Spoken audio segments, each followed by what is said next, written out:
Parlamentos do Mundo. O legislativo hoje e através da história. O Parlamento da Letônia. Divdujiņas gaisā skrēja, abas skrēja dūdodams. Ai, ai, ai, ai, abas skrēja dūdodams.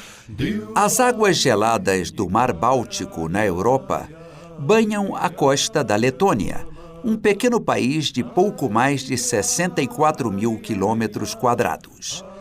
Sua população também não é grande, pouco mais de 1.800.000 habitantes.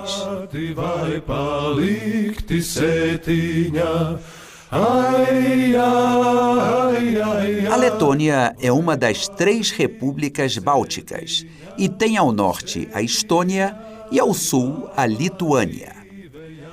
A capital do país é Riga, com um belo bairro histórico onde podem ser vistos tanto edificações medievais quanto prédios Art Nouveau, incluídos no Patrimônio Cultural da Humanidade.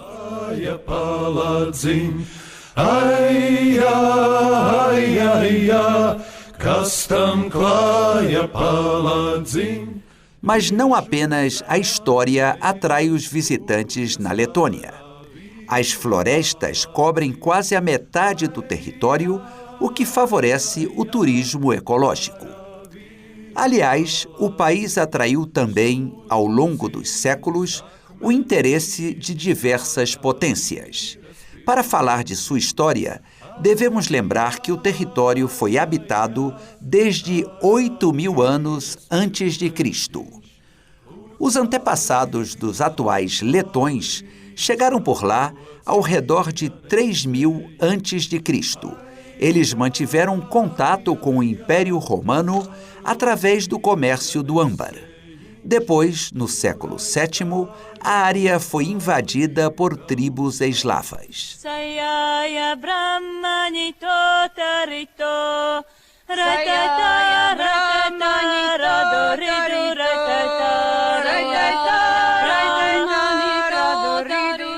O território onde hoje se situa a Letônia tornou-se um entroncamento comercial e fazia parte da famosa Rota dos Vikings à Grécia, que partia da Escandinávia, passava pela antiga Rússia e chegava ao Império Bizantino.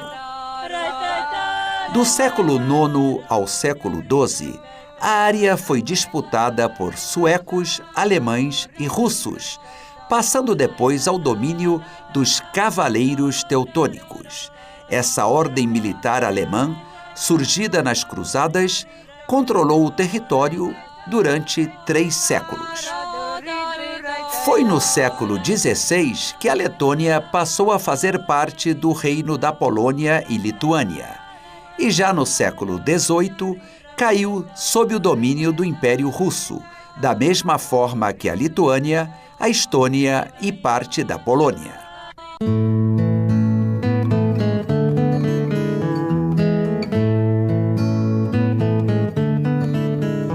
Com o fim da Primeira Guerra Mundial, em 1918, a Letônia obtém sua independência, que dura até 1940, quando passa a fazer parte da União Soviética.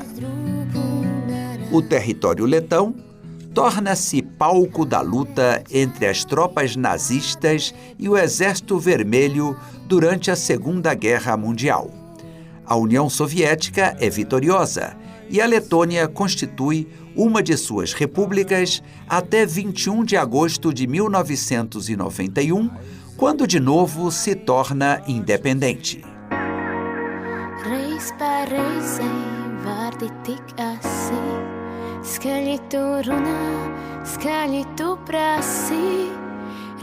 pa reizei no malas redz skatus, negais ir bijis, rokas plešmatus. Desde 2004, a Letônia é membro da União Europeia e também da OTAN, a Organização do Tratado do Atlântico Norte.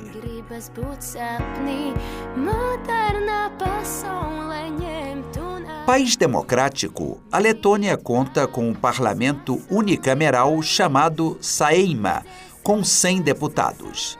Eles têm a responsabilidade de discutir e votar as leis propostas pelo primeiro-ministro.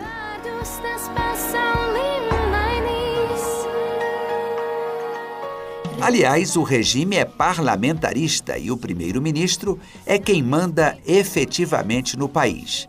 Já o presidente é o chefe de Estado e possui apenas funções cerimoniais.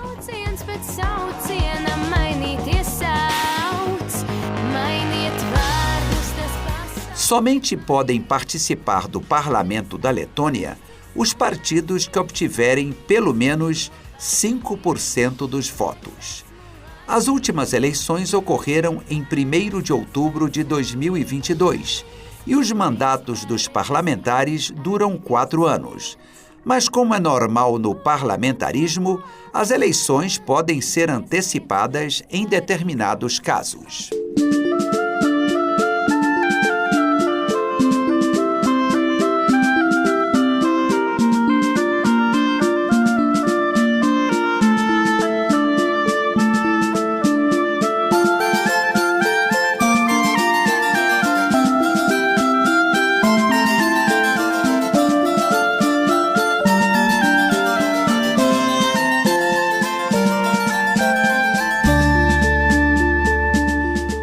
O nível de vida é bom na Letônia, que é uma nação de muito alto desenvolvimento humano. Quase sem recursos naturais, sua economia se baseia principalmente nos serviços, mas também na indústria e na agricultura.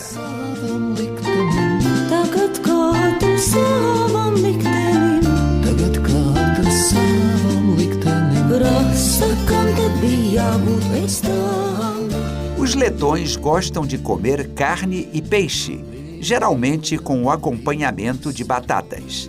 As sopas também são muito apreciadas, incluindo no seu preparo verduras e leite.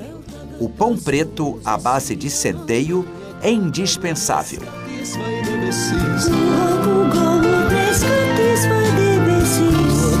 Para beber, nada melhor do que a cerveja e a vodka, preferência que os letões compartilham com os russos e os poloneses.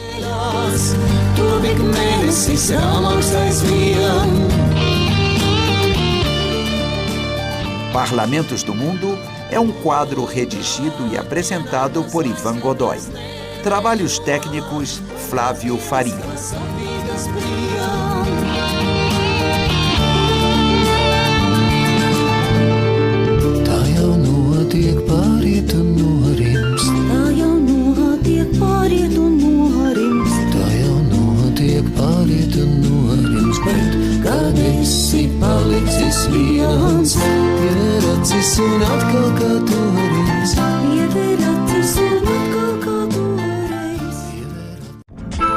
Dedo de prosa, um tema de interesse do cidadão. Quais são os meios que você mais usa para se deslocar na cidade? Você pensou no carro? No ônibus? No trem? Na velha e boa caminhada? Provavelmente se esqueceu de um meio de transporte que está entre os mais usados nos centros urbanos. Sabe qual é? O elevador. É isso mesmo. O elevador é o campeão dos chamados deslocamentos verticais e está em todo lugar nas cidades, levando e trazendo passageiros. Assim como quem anda de carro precisa respeitar algumas regras, como usar o cinto de segurança, não jogar lixo pela janela, com os passageiros de um elevador não é diferente. Eles não podem, por exemplo, transportar cargas acima da capacidade do elevador, nem fumar dentro dele. Essas normas são claras e o infrator está sujeito a punições. Por outro lado, existem regras que não estão na lei, mas que cada passageiro de elevador, é engraçado chamar passageiro de elevador, né? Mas cada passageiro de elevador fará bem em seguir, que são as regras de etiqueta. Vamos a algumas delas. A primeira é, ao entrar, cumprimentar quem está dentro do elevador. Um bom dia ou um boa tarde é suficiente. E claro, se você já está no elevador, é de bom tom, digamos assim, responder ao cumprimento. Gente, não deixa ninguém no vácuo. É muito chato quando você Demais. chega, né, no elevador e dá bom dia, gente. Todo mundo fica calado, você fica com a cara de tacho. Não faça isso, não é legal. Outra atitude legal: antes de entrar no elevador, espere as pessoas saírem dele. Isso vai facilitar o entra e sai das pessoas, poupando o tempo de todo mundo, inclusive o seu. Se você sai do elevador, segure a porta dele para outros sempre que possível. É uma demonstração de gentileza que geralmente vem acompanhada de um obrigado. Fazer o que acabamos de dizer é legal, mas nada de segurar a porta enquanto bate papo com alguém que está dentro do elevador e vai seguir viagem. Tá aí uma coisinha que irrita os outros passageiros. Outra dica: nos condomínios residenciais que têm elevador de serviço, transporte malas e compras de supermercados e leve o seu pet nesse elevador. No caso de animal de estimação, se possível, leve ele no colo. Alguns adultos e crianças podem ter fobia a animais. E principalmente em prédios comerciais, onde há filas, respeite a ordem de chegada e dê preferência para idosos, pessoas com deficiência e gestantes. Quer outra regra de etiqueta? Essa tem a ver com os botões. Se já estiver dentro do elevador e chegar outra pessoa carregando compras, pergunte o andar para onde ela vai e aperte o botão para ela. E por fim, ainda falando de botões, vem cá.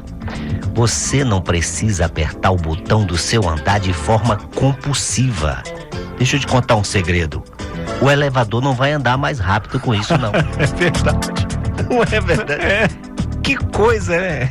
Estraga o botão do elevador. E fica ali com o botão do elevador tocando direto. Gente, no primeiro toque, o elevador já entendeu o que é que você quer fazer. Não adianta, calma.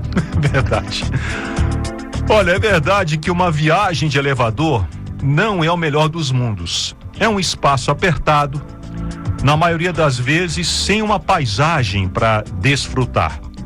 E o que dizer para quem tem um problema como claustrofobia, que é o medo de lugares fechados? Isso é um problema, Adriano. Tinha um amigo que ele simplesmente não andava de elevador. Eu conheço gente também assim. 14º andar, vou de escada. Ah, mas vou de escada sempre, não ando com elevador, com gente, sem gente, não adianta. Ele simplesmente não conseguia e não adiantava. Eu sempre falava para ele: olha, o elevador é aquela história que a gente sabe, né? É o meio de transporte mais seguro do mundo. Não adianta. Quem tem claustrofobia não entra em elevador. E você também precisa respeitar isso, né? A pessoa não consegue. Agora, você mostrando respeito e empatia, você pode contribuir para que o uso de um elevador seja uma experiência mais agradável. Fazendo isso, nosso desejo é que você tenha uma boa viagem ao andar de elevador. E a gente que mora em cidades, que mora em prédios, né, Adriano, que é o nosso caso, faz isso todo santo dia. E muitas vezes não se dá conta de que existem algumas regrinhas de etiqueta que facilitam muito a vida de quem anda nos elevadores todos os dias. Se você mora em prédio, não tem jeito, você vai, é uma viagem que você vai fazer diariamente. Então, torna essa viagem um pouco menos estressante, né, digamos assim, um pouco mais educada, um pouco mais tranquila. Você está com algumas outras pessoas ali no elevador também, vai conviver por alguns segundos, torna esses momentos um pouquinho mais agradáveis. Gentileza sempre. E olha só, você pode aproveitar o elevador para conhecer melhor seus vizinhos no prédio. Parar com aquela história de só aquele papo de tempo. Tá chovendo hoje, né? Tá quente, né? Tá aí morre o assunto. Não, por que você não pergunta onde é que ele mora? Fala alguma coisa ali, se apresenta, fala seu nome e tal, se coloca à disposição. Segunda-feira é um dia bom de perguntar se o time ganhou ou perdeu, né? É verdade. E aí você faz amizade com seus vizinhos, conhece melhor os seus vizinhos aproveitando a viagem do elevador. Parar com aquele papo de tempo. Aí, quando fala, realmente está quente, aí o assunto morre. Não. Às vezes você vai para o 19º andar. A viagem é um pouco comprida. Aí você pode conversar um pouquinho com o seu vizinho ou sua vizinha para conhecer melhor. Dar um papo, né? É verdade. Deixa eu falar uma coisa que a gente esqueceu aqui. Gente, quem tem filho pequeno, fala pro seu filho também essas regras, essas etiquetas, né? Tem menino que é levado demais dentro do elevador e pula dentro do elevador e aquela confusão. Essa história do botão também. Ou apertar vários botões em vários andares. Então, é bom também, é de bom tom que quem tem filho pequeno possa ensiná-lo a usar o elevador de forma a não prejudicar outras pessoas, né? Porque isso é muito chato também. Verdade. E aí a gente quer a sua participação. E você? O que você gosta que as pessoas façam quando estão no elevador? Ou o que você não gosta? Manda mensagem pra gente pro nosso zap 619-8611-9591. Repetindo, 619-8611-9591. Você manda sua mensagem e participa aqui do... Senador, o Senado aprovou a regulamentação da inteligência artificial. Muita gente pode não entender do que se trata. A IA está presente na vida de todo mundo? Está presente, já está presente na vida de todo mundo e vai estar cada vez mais. O que acontece? Ela tem, nesses sistemas, por exemplo, você liga para o banco, né? E o banco te responde ali com um atendimento automatizado. Lojas, muitas coisas já utilizam esse tipo. Além disso, quando você entra na internet, por exemplo, nas redes sociais, a escolha do que vai apresentar para você em especial é feita por inteligência artificial também, entre muitas outras coisas mais efetivas na vida, mas que passam desapercebido. O GPS que você usa no carro tem inteligência artificial e muitas coisas. E agora vai ser cada vez mais. O cuidado que a gente precisa ter com a inteligência artificial é que ela tem que ser sempre um assistente. Quem toma decisão tem que ser o ser humano. Esse é o ponto que eu sempre defendo ali. Não é algo para ser colocado de lado, para ficar com medo, não. Mas nós temos, como seres humanos, a última palavra sempre. E tomar cuidado com vamos dizer, como é que eu vou colocar isso? A preguiça do ser humano. Porque nós temos a tendência da menor energia. Por exemplo, vou dar um exemplo do GPS. Se eu olhar, hoje em dia, pouca gente usa mapa de papel.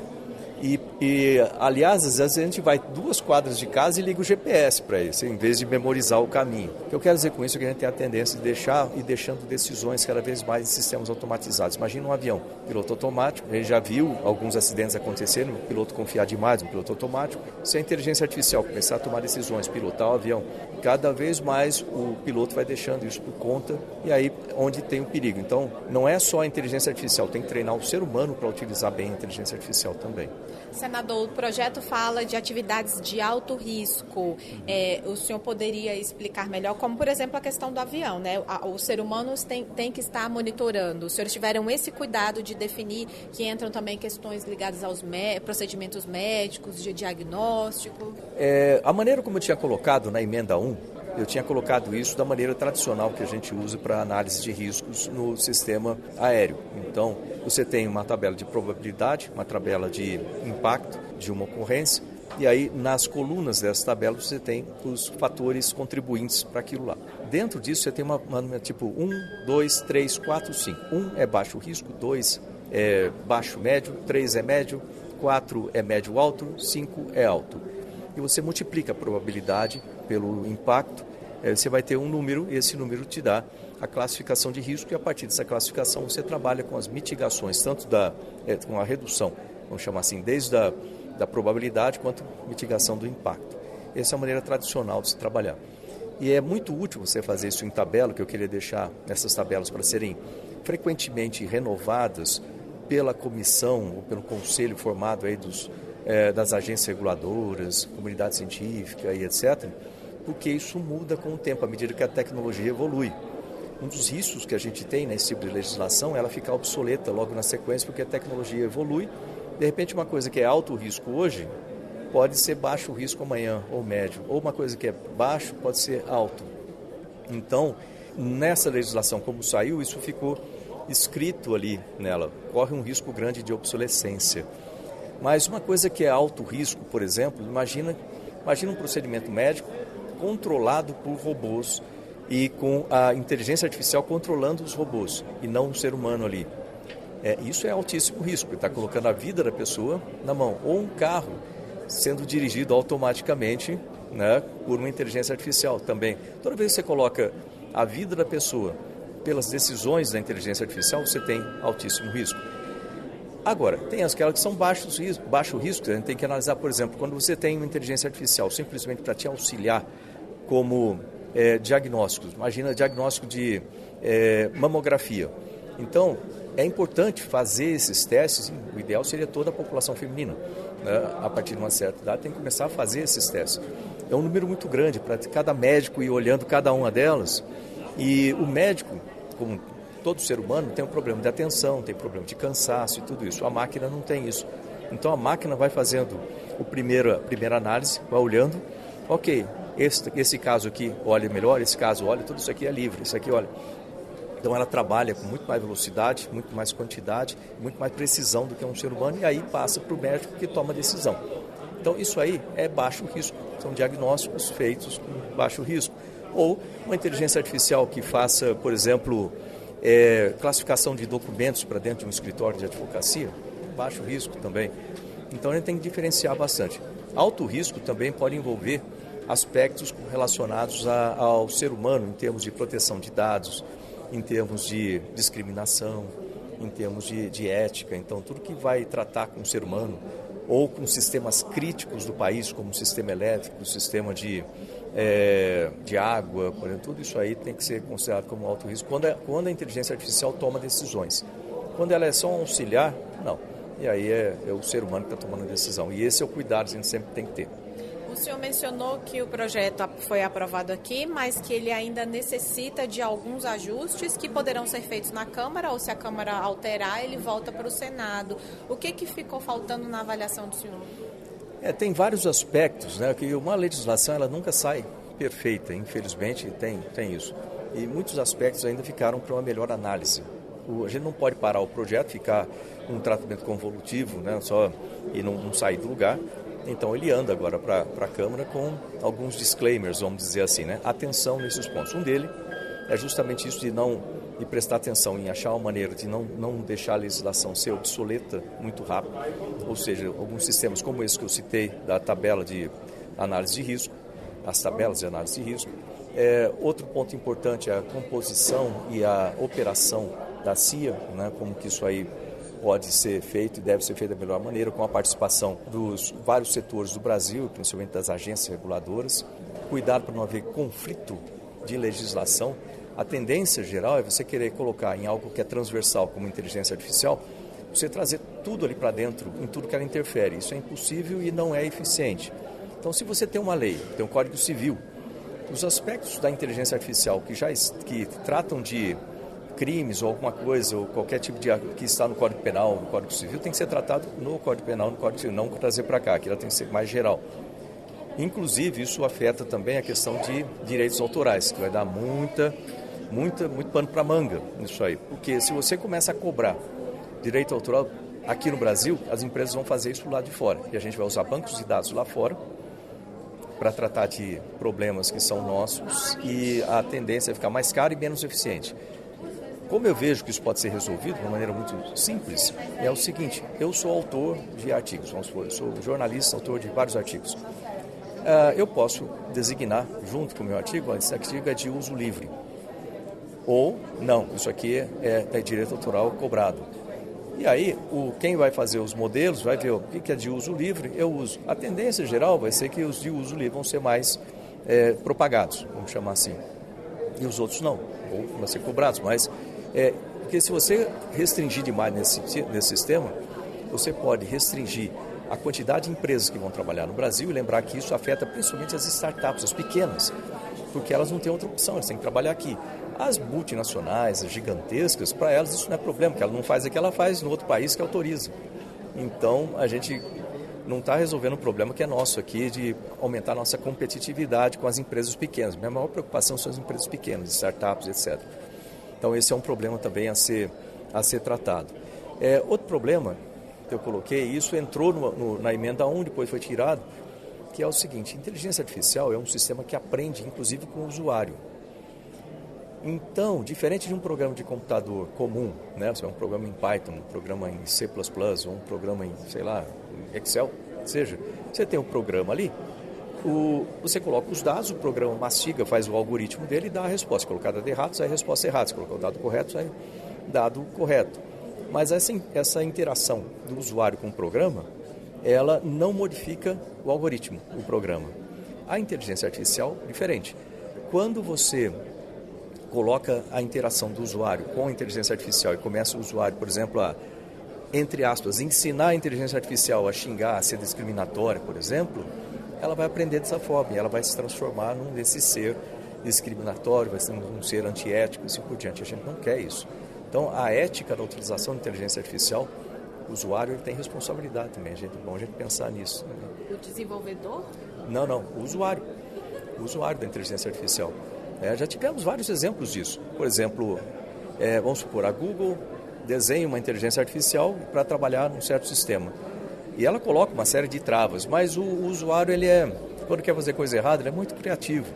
E ele começa a colocar informações para a inteligência artificial e falar certas coisas que inclusive muda. Já teve problema sério quando colocaram inteligência artificial para responder em rede social.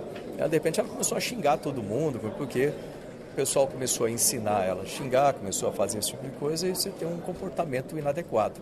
Então, a ética da utilização da inteligência artificial é algo importante, que vai precisar, inclusive, ser tratado nas escolas. Mas aí é outro bicho mais para frente, porque imagina o seguinte: todo mundo vai ter que aprender a trabalhar com a inteligência artificial, né, e melhorar a sua eficiência na inteligência artificial.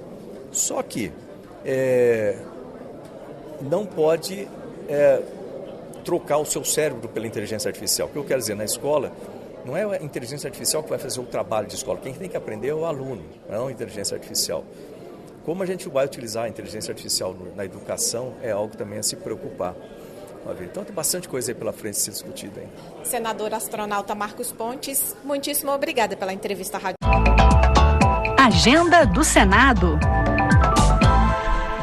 Gilberto Guerzoni está na ponta da linha para trazer aqui a agenda do Senado na última semana de votações do ano. Guerzoni, bom dia para você. Bom dia, Adriano. Bom, Guerzoni, como é a última semana de votações do ano, uma correria só no Senado e também na Câmara. Essa semana aí promete muita correria, né? Como você disse, né? A gente já teve aí uma corrida na semana passada, né? O Senado votou aí a reforma tributária. Nós tivemos aí uma reunião que durou a quarta-feira inteira praticamente na Comissão de Constituição e Justiça, e depois na quinta-feira uma sessão que começou de manhã do plenário, né? E foi até a noite. Mas o Senado concluiu essa votação, né? Votou também a inteligência artificial, mas a gente tem aí uma pauta também bastante importante essa semana, né?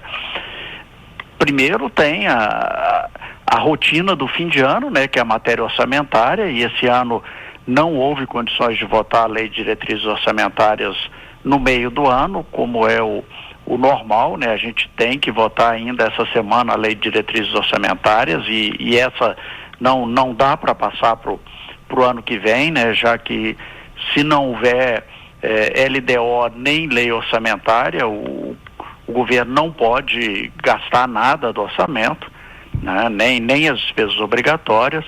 Então a gente tem uma prioridade absoluta essa semana, que é votar a Lei de Diretrizes Orçamentárias, né? A ideia era votar semana passada, mas como o Senado ficou na quinta-feira o dia inteiro votando a reforma tributária, acabou vindo para essa semana. Nesse campo tributário existe aí uma expectativa se será votada também a lei orçamentária, né?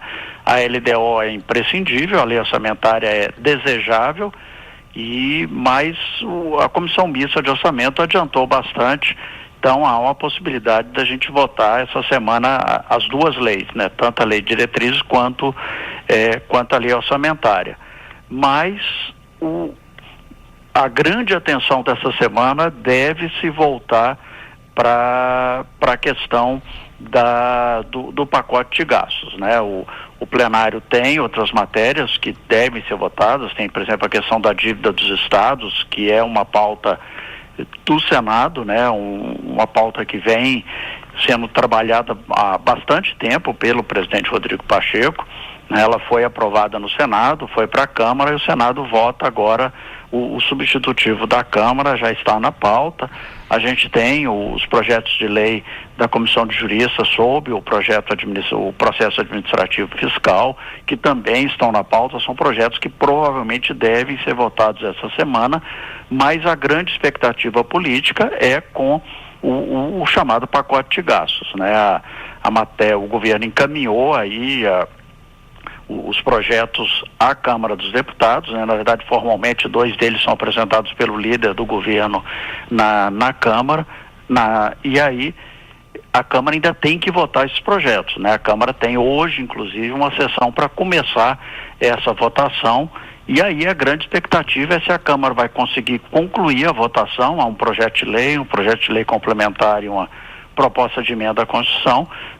Se a Câmara vai conseguir votar as 3 proposições e encaminhar ao Senado, e se vai haver também condições do Senado votar até o fim da semana, né? O presidente Rodrigo Pacheco está otimista, né? Ele deu uma entrevista aí na semana passada dizendo que há condições operacionais e políticas de votar essa matéria ainda essa semana. Provavelmente a grande expectativa vai ficar em torno desse tema, né? Se vai haver condições operacionais e políticas de votar. Que a Câmara também está com a reforma tributária, né? Aprovada pelo Senado na semana passada. Essa matéria volta à Câmara, né? O Senado fez uma série de alterações no projeto. Então os senadores também vão ficar de olho não só na votação do pacote de gastos que vem para o Senado, como da reforma tributária que está na Câmara dos Deputados, as emendas do Senado, né?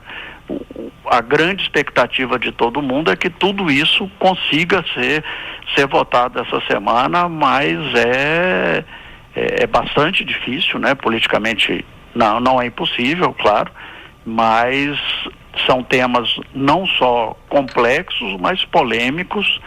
Vamos ver se o Senado consegue aí concluir, né, todas essas votações para fechar o ano com essa pauta mais ou menos limpa, né? Para começar o ano que vem. A gente ainda tem um outro projeto da reforma tributária no Senado, temos a reforma, o novo Código Eleitoral, enfim, o Senado tem uma série de matérias que devem ficar com certeza para o ano que vem, mas a gente tem essas urgências que há uma expectativa se vai conseguir limpar a pauta para chegar aí na sexta-feira, né, que deve ser o último dia de votações, né, ainda que formalmente a sessão legislativa se estenda até na segunda-feira, né, mas isso aí não deve haver votações aí na próxima segunda, né? Essa semana deve ser a última de deliberação do Congresso Nacional com uma carga pesada de trabalho. Gilberto Guerzoni, muito obrigado aí pelas considerações, pelas explicações, e durante todo esse ano aí você ajudou a gente a ter uma ideia aí da pauta do Senado em cada semana. Muito obrigado, um abraço para você e até o ano que vem. Muito obrigado, né? Bom descanso aí no recesso para todos. 11 minutos. Sua conexão com o mundo dos esportes. Depois de um ano de labuta, sua bateria já está arriada? E essa segunda-feira então, com uma semana inteira de batente pela frente? Ânimo, galera, porque tá no ar o 11 minutos para animar a sua segundona. E quem está com a gente aqui na ponta da linha é o Pedro Pincer. Pedro Pincer, bom dia para você. Bom dia, Adriano, bom dia, Gisele, bom dia quem nos acompanha. Quanto à briga de cachorro grande, inclusive na sonoplastia do áudio do nosso ouvinte já tinha cachorro. Não é? Os cachorros já estavam ali, né? Já, pois é. Notei isso aí também, Pedro. Pois é, bom dia a vocês, bom dia quem nos acompanha. Como vão vocês, tudo bem? Tudo tranquilo, Pedro. Tudo bom. Ô Pedro Pinto, a gente vai falar daqui a pouco de Copa Intercontinental, né? Que tem final, né? Nessa semana. Quando você viu, não sei nem se você viu Pachuca e Al-Ahly, mas quem viu, né, ficou pensando assim, puxa vida, dava pro Botafogo ganhar desses dois aqui com o pé nas costas, pelo jogo que aconteceu. Teve essa sensação? Eu assisti, sim, só que eu não fui tão, assim, tranquilo de dizer, puxa vida, eu pensei em coisas piores que eu não posso repetir aqui. Porque o nível do jogo realmente foi muito, muito baixo, muito baixo. Tanto o Pachuca quanto o Al-Ahly é uma das poucas vezes na vida que eu vi uma virada em cobrança de pênalti. Pois é. Porque realmente o nível foi bastante, deixou muito a desejar. Então, o que só mostra que o Botafogo poderia estar nessa final aí, mas então o Pachuca deixou pra jogar só contra o Botafogo, porque contra o jogo do Botafogo, o jogo do Pachuca foi bom. O time mas o Botafogo não ofereceu lá tanta resistência assim também, né? Então foi uma pena realmente, porque você vê que o nível dos adversários não era essa Coca-Cola toda, né? Dava pro Botafogo, né? Dava, mas o ano foi tão maravilhoso que a gente releva isso aí. Verdade. Né? Nos pênaltis o Al-Ahly perdeu, foram o quê? 3 ou 4 match points? Isso, exatamente. Puxa vida, até foi demais. Mas tá bom. Pois é. Mas depois a gente fala um pouquinho sobre a Copa Intercontinental, que dá para falar ainda, né, da Copa Intercontinental daqui a pouco, porque vamos falar da CPI da manipulação de jogos e apostas esportivas. A Comissão Parlamentar de Inquérito do Senado ouviu na semana passada depoimentos de Daniel Vasconcelos e de Ed Vicente Ferreira Júnior. Quem acompanhou os depoimentos foi o repórter César Mendes. Daniel Vasconcelos, presidente da Federação de Futebol do Distrito Federal, foi citado por outro depoente da CPI, William Rogato, por envolvimento em esquemas de manipulação de jogos no futebol de Brasília. Daniel disse que nunca conversou com Rogato, mas revelou que vem sofrendo ameaças desde 2021. O senador Romário, do PL do Rio de Janeiro, explicou como funciona o esquema de Rogato. O modelo do William Rogato de oferecer dinheiro a clubes pequenos, assumir a gestão do time e colocar jogadores da sua confiança para manipular os resultados, tem sido uma constante dos casos investigados pela CPI. O outro depoente, Ed Ferreira Júnior, tentou justificar um depósito de R$ 3.500 feito por William Rogato dias antes do time sub-20 do Nova Cidade do Rio de Janeiro, treinado por Ed, perder um jogo de virada, o que beneficiou apostadores de bets da Ásia. Ed negou manipulação no resultado dessa partida. Tá aí, portanto, mais depoimentos na CPI da manipulação de jogos e apostas esportivas. Pois é, ô Pedro Pince, é um caso estranho atrás do outro que a CPI está investigando. Sim, e essa semana a gente teve mais informações aí também a respeito da questão da Patrocinense, né, pela Série D, que também os dirigentes já prestaram depoimento aí durante a CPI. Me parece que a apresentação do relatório final passou para fevereiro. Então eu imagino que até lá ainda tenhamos mais informações a esse respeito. Porque nesse caso aí, do Nova Cidade, são níveis muito baixos, né? Assim, de séries, de discussões, de séries, né? Série D de Campeonato Carioca, de Sub-20 e tal, mas eu imagino que até a divulgação do relatório final, Adriano, a gente tem aí coisas mais robustas, né? De séries mais de Série A, de Série B. Então vamos ver o que vai acontecer com essas investigações. A CPI está trabalhando e a gente espera que até o relatório final tenhamos mais situações aí. Existem depoimentos como o do Paquetá, o do Luiz Henrique, ainda a gente graúda que ainda deve falar até o final dos trabalhos da CPI. Vamos aguardar, até porque agora o Luiz Henrique, né, tá de férias, né, depois aí de uma temporada bem intensa, né? 2 títulos do Botafogo e tal, né? Vamos aí ver o que a CPI vai fazer para convocação ou convite para esses depoentes. Bom, agora vamos falar de novo de Copa Intercontinental. Gesiel Carvalho, alguma chance aí do Pachuca na quarta-feira, depois de amanhã, surpreender o Real Madrid na final da Copa Intercontinental? Já que a gente tá falando em bets, se eu fosse apostar, eu apostaria todas as fichas do Real Madrid agora. Para quem gosta de pegar odds diferentes, né? Assim, ganhar muito dinheiro caso dê muito errado, aí sim apostaria no Pachuca, mas acho que não tem a menor condição, não. E aí, Pedro Pince, e você? Muito improvável.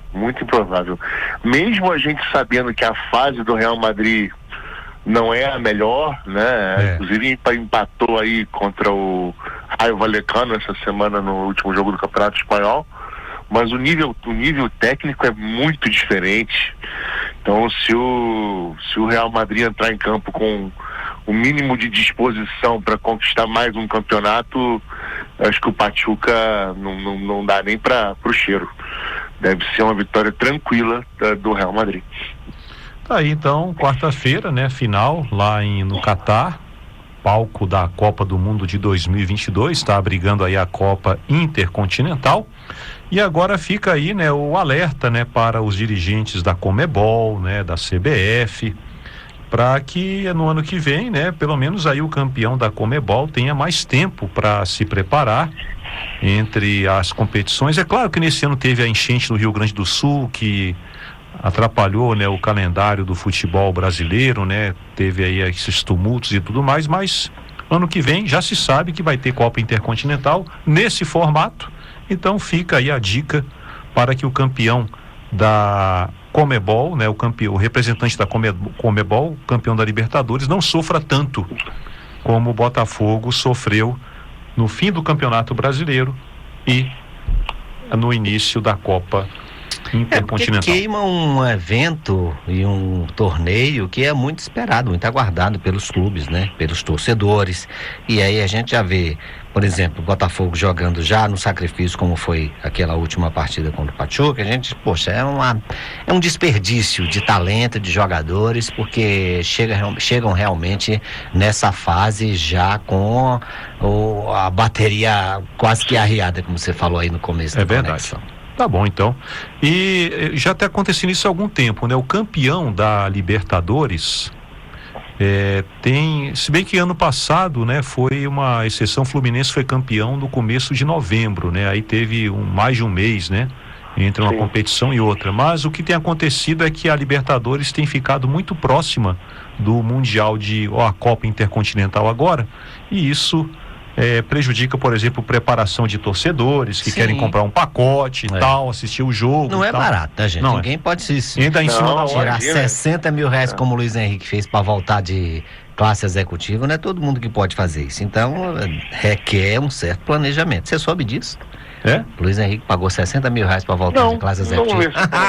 Momento fofoca no 11 minutos. Olha só. Deixa eu falar mas ele não quis voltar no avião do New England Patriots?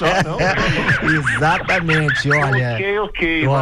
Ok. Luiz Henrique simplesmente disse: não volto naquele avião. O avião é muito desconfortável, as cadeiras são ruins e eu já tô com uma graninha que dá pra eu voltar de classe executiva. O que é que ele fez? Foi no balcão. Não vi, não. Foi no balcão da Qatar Airways, que é simplesmente considerado pela Skytrax como a melhor classe executiva do mundo. Primeiro. Aí, pode. Quanto que é essa classe executiva aí? Em cima da hora. Em cima da hora. Quanto é que é esse negócio aí? O equivalente a 60 mil reais. Ele... Posso passar um Pix? Passou o Pix e voltou de classe executiva. Aí é outra coisa, amigo. Classe executiva da Qatar, 60 mil reais. Mas aí, o meu momento pé de meia. Olha como as pessoas erram ao não ter conhecimento. Um cara como Luiz Henrique, que só de viagem, num semestre, ele poderia simplesmente fazer essa viagem de executiva usando os pontos e milhas do seu cartão sem pagar 60 mil reais. Luiz Henrique. Tá vendo você? Vai ter que escutar mais pé de meia. Vai ter que escutar o pé de meia. Meus amigos, ainda aí na parte das Arábias, né? Lá do Oriente Médio, Copa de 34 na Arábia Saudita. Nós começamos a comentar, mas por conta do tempo a gente não pôde se aprofundar, né? Pedro Pincer, Copa de 34 na Arábia Saudita, mais uma vez sediando aí um evento de grande magnitude. Eu acho que não é uma coincidência que países que querem se mostrar para o mundo diferente do que as pessoas acham que estejam sediando eventos da magnitude da Copa do Mundo, Adriano, porque você tem o Catar, você tem a Arábia Saudita, você teve a Rússia, né? São países que têm seu dinheiro, para você entrar numa briga dessa, para sediar uma Copa, você tem que ter bala na agulha, e eles querem mostrar uma imagem para o mundo diferente do que as pessoas imaginam que seja. E a Arábia Saudita é um exemplo prontinho disso. Estão tentando fazer uma liga forte, com grandes jogadores, inclusive o glorioso Neymar, que eu não vou nem entrar nesse mérito, mas que tem uma imagem forte, e agora vão botar a Copa do Mundo num país, né, para ver o que acontece. A grana eles têm, entendeu? E é isso que move o mundo, infelizmente, e é isso que interessa para a FIFA, entendeu? Então o dinheiro está lá e eles querem mostrar uma imagem diferente pro mundo. Então vamos ver o que acontece com a Arábia Saudita aí sediando a Copa do Mundo, né? Cada vez mais longe e mais absolutamente previsível essa questão que o Pedro Pinto falou aí, é a realidade. A grana fala mais alto, a FIFA é muito suscetível a esse tipo de argumento, e aí não tem jeito, vai ser sempre para as bandas das Arábias mesmo, ali, Catar, Emirados Árabes Unidos, né? Porque é onde realmente... E eles querem colocar aí uma questão futebolística em pauta. Os campeonatos daquela região ali já estão repletos de grandes astros do futebol ocidental, então nada mais justo e nada mais previsível de que o principal campeonato dessa modalidade, que é a Copa do Mundo de Futebol, vá para lá. A China pode patrocinar uma Copa do Mundo? Sim, pode, Pode. Então acho que é a próxima. Aguarde e confie. É a próxima. Porque agora com o Mundial de 48 seleções, já se fala até no Mundial de 64 seleções, só mesmo países assim com muito dinheiro aí no bolso para poder sediar uma Copa do Mundo, ou senão uma confederação de países, né, para fazer isso. A Copa de 38, se for a China, não me pega de surpresa. Agora vamos falar aqui de vôlei. O Cruzeiro... Sim. 5 vezes campeão mundial de vôlei. O Cruzeiro, no final de semana, ganhou do Trentino, da Itália, por 3-1, campeão mundial de clubes, Pedro Pincer. Sim, e durante a fase o campeonato que foi disputado em Uberlândia. E durante a fase de classificação, porque o Cruzeiro perdeu para o time iraniano, né, na fase de grupos, e quase por muito pouco não classificou para as fases eliminatórias, e acabou a conjuntura de resultados acabou favorecendo a classificação do Cruzeiro, e eles acabaram ganhando do time iraniano que havia batido o Cruzeiro na fase de grupos, foi batido na semifinal, e a final acabou sendo contra o Trentino, que na semifinal tinha batido outro time italiano, que era o Civitanova, né? Então acabou sendo o Cruzeiro e Trentino na final, e o Cruzeiro se impôs dentro de casa. O Wallace fez a diferença, né? Acabou fazendo muitos pontos, e o Cruzeiro conquistou aí o pentacampeonato, um trabalho já feito há muitos anos do Cruzeiro junto à SADA, né, que é a empresa que patrocina também a equipe mineira, e mais esse título aí pro vôlei brasileiro conquistado pelo Cruzeiro Esporte Clube. Consolidadíssimo, hein? Então, palmas aqui pro Cruzeiro, Isaura, campeão, pentacampeão mundial de vôlei. Se no futebol a coisa não anda bem, no vôlei tá super bem lá pro Cruzeiro.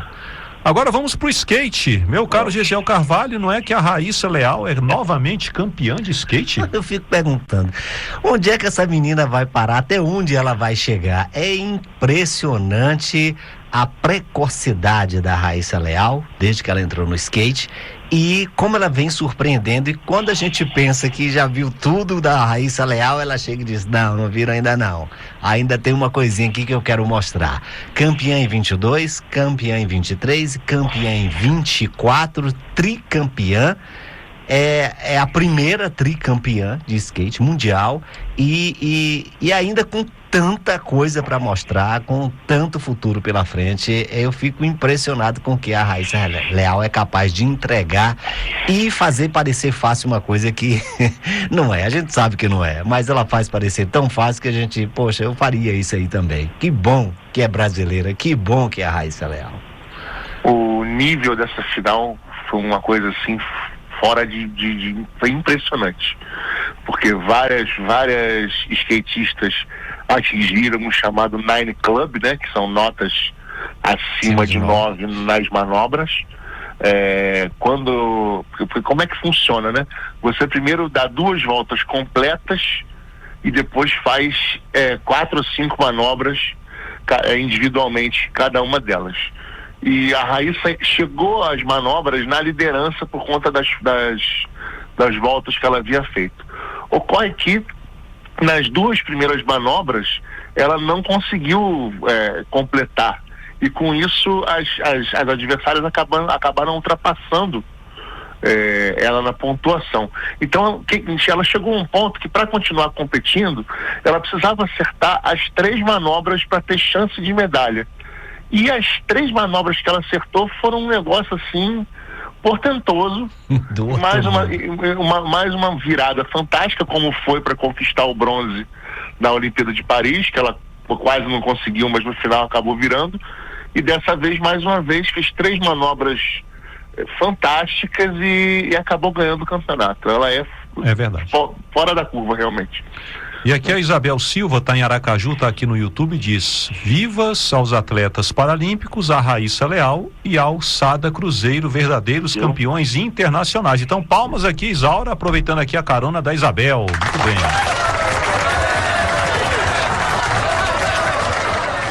E pessoal, para encerrar aqui o 11 minutos dessa segunda-feira, vamos falar da despedida oficial de um jogadorzaço, né, de futebol, Adriano Imperador. Mas por que a despedida? Ele já não tinha? Ele não teve uma despedida oficial. Ele simplesmente, né, Pedro Pince, ele deixou o clube, né, o último clube que ele estava jogando. Não teve assim um jogo de despedida, né, como outros craques já tiveram. E o jogo oficial de despedida foi ontem no Maracanã. Foi. Com a participação do Zico, do Romário, Petkovic, vários nomes aí das antigas do futebol. E o Adriano Imperador fez 2 gols, né, no jogo da despedida, 4-3 o placar. O placar é o de menos, né? Era uma festa e tal. Festa, né, que vale. Mas o fato é que realmente Adriano deixou, né, Gesiel, a sua marca no futebol. Aquela esquerda dele, aquela espetacular. É uma coisa assim impressionante. Só aquele gol que ele fez contra a Argentina. 2-2 ali. Aquele ali. A Argentina comemorando a Copa América de 2004. Exatamente. Só aquele gol ali. Adriano não precisava fazer mais nada na vida. Mas grande jogador. Mas o Adriano é engraçado, porque a impressão que a gente tem, ele foi um grandíssimo jogador, mas ele poderia ter sido mais do que ele foi. Verdade. Até. Mas, assim, só para citar aqui, o Adriano é o tipo de caso que mostra que a gente precisa se preocupar com a saúde mental de todo mundo, né? Porque em algum momento ali aconteceu uma tragédia pessoal na vida dele, foi a perda do pai, e ele ficou completamente fora de si, como ficaria qualquer um. E a partir disso ele resolveu viver a vida dele, ficar com os amigos dele, viver a vida dele, e largou o futebol. E mesmo assim, a história pregressa dele mostra que, grandíssimo jogador, entendeu? Especialmente na Inter de Milão, que foi quando ele ganhou o apelido que ele carregou a vida inteira, que foi o Imperador. Nossa senhora, foi como o Adriano falou aí, uma perna esquerda com uma potência que muito poucos têm, né? Na seleção brasileira ficou marcado por conta desse gol da Argentina na Copa América, mas na Copa do Mundo acabou não conseguindo o título na época do quadrado mágico, né? Sim. Que era o Adriano, Ronaldo, Kaká e Ronaldinho Gaúcho. Mas assim, acho que demorou até de ter sido feita essa despedida, né? O Maracanã, eu realmente não sei qual era o público que tinha, mas é uma festa merecida para ele, um grande jogador, e enfim, é isso aí. E com uma conexão muito forte com o torcedor, né? É verdade. Especialmente com a torcida do Flamengo, que Sim. foi, né, onde ele foi formado, né? Pedro Pincer, muito obrigado aí pela... antes disso, palmas aqui pro Adriano Imperador, Isaura, já que hoje é dia de palmas aqui. Tudo que ele fez aí pelo futebol. Carreira curta, né, do Adriano Imperador, mas Sim. marcante. Pedro Pincer, muito obrigado. Tem uma biografia nova, né? Tem um livro que o Adriano conta a história dele aí, em primeira pessoa, inclusive, com os percalços e as glórias da vida do Adriano. Legal. Pedro Pincer, muito obrigado pela sua participação. Até sexta-feira. Eu que agradeço, Adriano. Obrigado mais uma vez pela oportunidade de estar aqui. Gesiel, um abraço e uma boa semana a todo mundo que nos acompanha. Até sexta. Obrigado pela oportunidade. Ok, gente. um abraço grande aí para você, Pedro Pincer. Um abraço também para o Adriano Faria. Na próxima sexta-feira eu não vou estar aqui, por isso que já estou me despedindo. E na próxima sexta-feira é o último 11 minutos do ano, né? Me despedindo aqui do 11 minutos aí para voltar no ano que vem.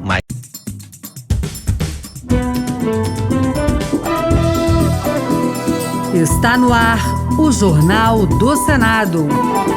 Eu sou Vladimir Espinosa e estes são os destaques de hoje do Jornal do Senado, que começa agora. Comissão de Educação aprova a exigência de exames nacionais de proficiência em medicina e odontologia.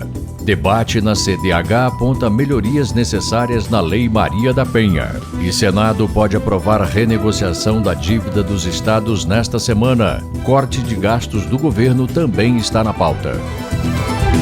Boa noite. A Comissão de Educação pode votar a criação de exames nacionais de medicina e odontologia. Pela proposta, só poderão se inscrever nos conselhos regionais os candidatos aprovados na prova. Repórter Pedro Pincer. A criação dos exames nacionais de proficiência em medicina e em odontologia pode ser votada nesta terça-feira pela Comissão de Educação e Cultura. De autoria do senador astronauta Marcos Pontes, do PL de São Paulo, as propostas determinam que apenas os aprovados na prova poderão se inscrever nos conselhos regionais de medicina e odontologia e, consequentemente, exercer a profissão. Ao mencionar que o país está atrás apenas da Índia no número de cursos de medicina ofertados, Marcos Pontes justificou a iniciativa. O que acontece é que nós temos um número muito grande de escolas de medicina, o que dá um número de médicos formados muito grande. Quando eu vi esse número, eu falei, ótimo, né? Muito bom que o país tenha muitos médicos excelentes, né?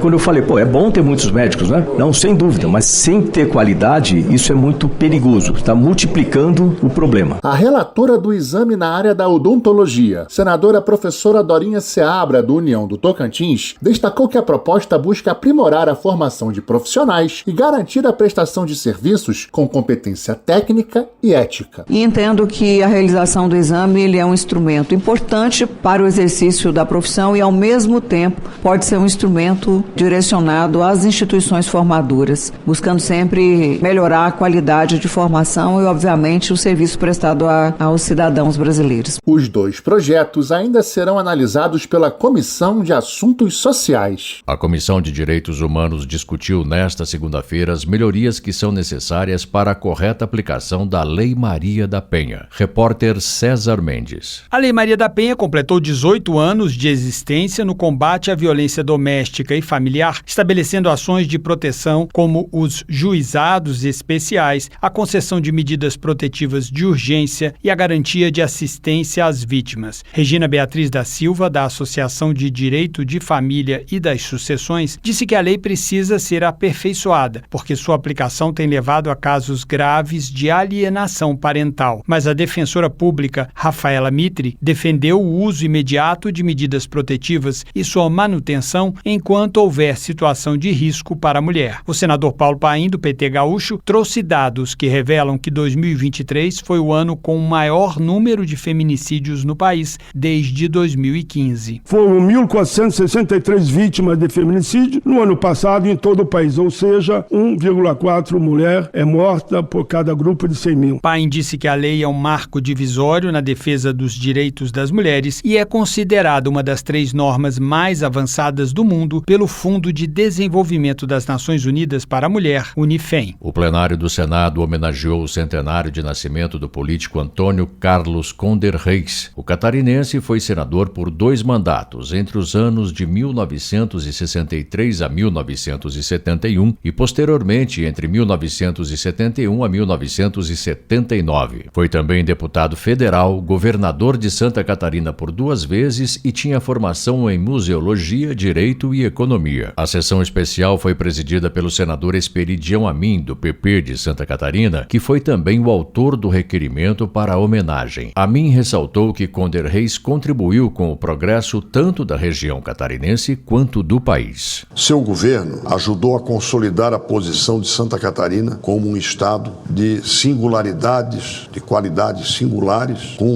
níveis de desenvolvimento social e humano que ajudam o Brasil a se elevar. Fez um governo desenvolvimentista por excelência. Construiu cerca de 2.000 quilômetros de rodovias no estado, consagrando o lema que adotou como governador: governar é encurtar distâncias. Aprovada pela Comissão de Constituição e Justiça, segue para a Câmara dos Deputados a federalização da rodovia RR-171. Com a proposta, o trecho entre o início da BR-433 e o Parque Nacional do Monte Roraima sai da administração estadual e passa para a União. A reportagem é de Bruno Lourenço. O autor do projeto de lei que transfere para a União a responsabilidade por rodovia em seu estado, senador Messias de Jesus, do Republicanos de Roraima, diz que a Federação Brasileira tem como uma de suas missões reduzir as desigualdades sociais e regionais. O senador Zequinha Marinho, do Podemos do Pará, concordou que a federalização da RR-171, no trecho compreendido entre o início da rodovia BR-433 e o Parque Nacional de Monte Roraima, no quilômetro 99, tem esse potencial. Zequinha admitiu ainda que o estado tem poucas condições de administrar a estrada. Devido à carência de recursos próprios em razão das peculiaridades de seu território, da qual a maior parte está protegida, 46% são terras indígenas, 14% são unidades de conservação e 1,22% são áreas militares, totalizando 61,7% de áreas preservadas. A incorporação da RR-171 à malha rodoviária federal seguiu para análise da Câmara dos Deputados. Um dos temas destacados durante a votação sobre a regulamentação da reforma tributária foi a isenção para passagens aéreas internacionais relativa ao Imposto sobre Valor Agregado, o IVA. A proposta foi defendida pelo senador Irajá, do PSD do Tocantins. Segundo ele, sem a isenção poderá ocorrer um aumento de preços para o consumidor. Ao tributar em 28% essas passagens aéreas internacionais de brasileiros que viajam para o mundo afora, e nós estamos falando aqui de 18 milhões de brasileiros que viajam anualmente, nós estaremos incorrendo no aumento dessas passagens internacionais de pelo menos 1/3 desses valores que já são abusivos, que já são praticados em valores exorbitantes. No entanto, o relator da reforma, o senador Eduardo Braga, do MDB do Amazonas, se posicionou contrário. Para ele, o benefício seria uma desigualdade se comparado com voos domésticos. Se nós fizermos o que essa emenda está propondo, daqui a pouco o governo brasileiro está pagando para que os brasileiros possam utilizar os voos internacionais. Mais do que uma isenção, nós estaríamos pagando para que essas companhias voassem para o Brasil, 4º maior mercado mundial da aviação. Portanto, eu acho que há um grande desequilíbrio nessa proporção. Os senadores rejeitaram o destaque que concedia a isenção em passagens aéreas internacionais. mais, mas a Câmara dos Deputados deve analisar ainda esta semana o texto final da regulamentação da reforma tributária. Senadores poderão votar a renegociação da dívida dos estados com juros menores e prazos maiores. O Senado também poderá apreciar o pacote de gastos do governo se aprovado pela Câmara dos Deputados. A reportagem é de Érica Christian. Os senadores deverão votar nesta terça-feira o funcionamento de cooperativas de seguro e de grupos de proteção patrimonial mutualista, além da proibição da importação de resíduos sólidos, como plástico, papel, vidro e metal. O plenário também pode analisar 2 acordos internacionais do Brasil com a Noruega e a Arábia Saudita. Outro destaque é a renegociação da dívida dos estados. De iniciativa do presidente do Senado, Rodrigo Pacheco, a proposta prevê juros menores e prazos maiores em troca da entrega de ativos como estatais. O projeto também cria um fundo que será repassado para todos os estados. Uma forma muito justa e muito equilibrada de resolver o problema, garantindo a responsabilidade fiscal, permitindo que os estados se organizem para o pagamento dessa dívida. Na quarta-feira está prevista a votação em primeiro turno da proposta de emenda à Constituição que confere à União a competência para legislar sobre defesa e segurança cibernética. Também estão na pauta a definição de direitos, garantias e deveres dos contribuintes e a classificação do diabetes mellitus tipo 1 como deficiência para todos os efeitos legais. Rodrigo Pacheco disse ainda que o Senado está pronto para votar as medidas de corte de gastos caso sejam aprovadas pelos deputados. Quero crer que esse é o sentimento da Câmara dos Deputados e afirmo que é o sentimento do Senado, nosso desejo de apreciação desses projetos que foram apresentados inicialmente na Câmara dos Deputados e que cabe ao Senado revisar. Na quinta-feira, deputados e senadores deverão votar a liberação de créditos, a Lei de Diretrizes Orçamentárias e o Orçamento Geral da União de 2025.